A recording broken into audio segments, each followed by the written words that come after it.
Place à la chronique culture de 64 minutes. Dominique Chimbakala s'apprête à nous rejoindre. On commence ce soir en musique avec le guitariste Shai Sebag qui sort un 4e disque intitulé Trances, ou Trans plutôt. On regarde un extrait.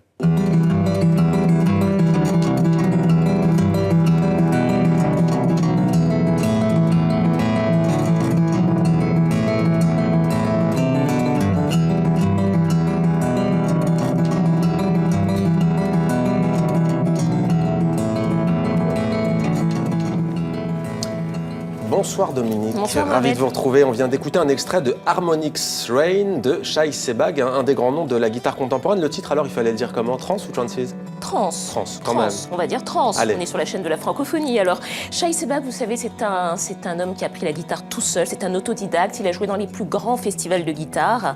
Et il est français.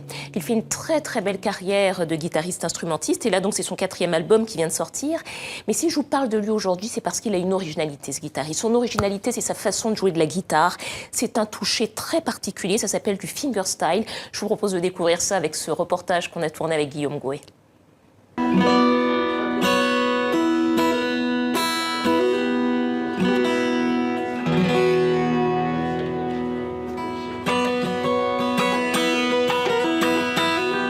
Je ne joue pas de la guitare comme les autres, j'essaye en tout cas de la jouer différemment. Ce que j'essaye de faire en fait, c'est de rendre la guitare polyphonique, à l'image du piano. On a la main gauche qui fait les basses par exemple, les accords, et la main droite qui fait la mélodie. J'essaye de faire la même chose avec une guitare.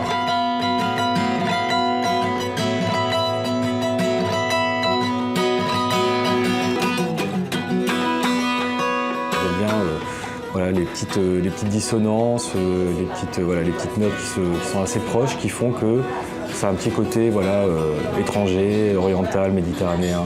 Voilà, toutes ces couleurs-là, je les aime beaucoup.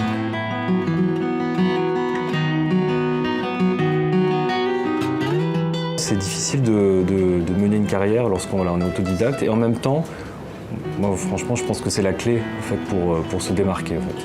Voilà, le fait de vraiment jouer de sa manière, son propre style, de développer sa musique, c'est ce qu'il y a de mieux pour moi et de plus intéressant dans la musique aujourd'hui.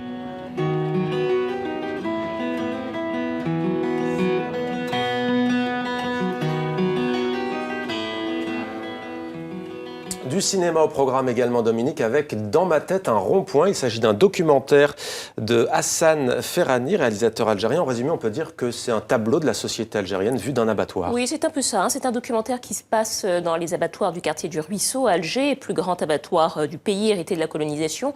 C'est un documentaire très poétique. On va tout de suite regarder un extrait.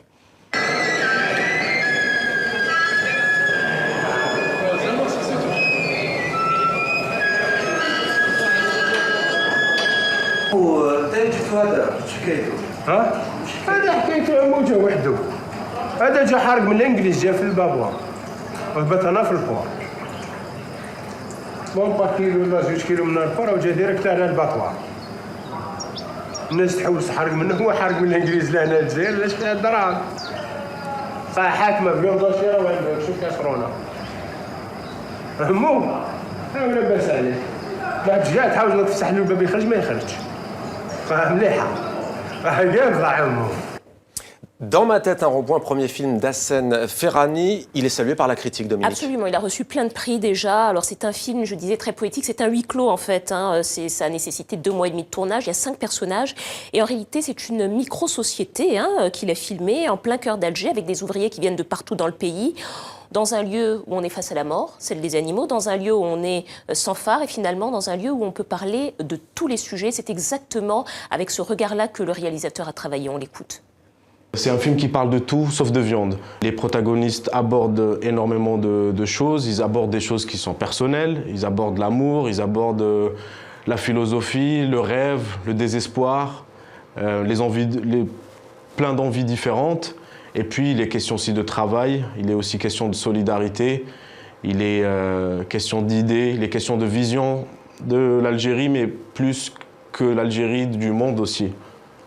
Il est question d'amour également. Ce film sera après-demain, mercredi en France, Dominique. C'était Demander le programme. Merci pour cette chronique culture.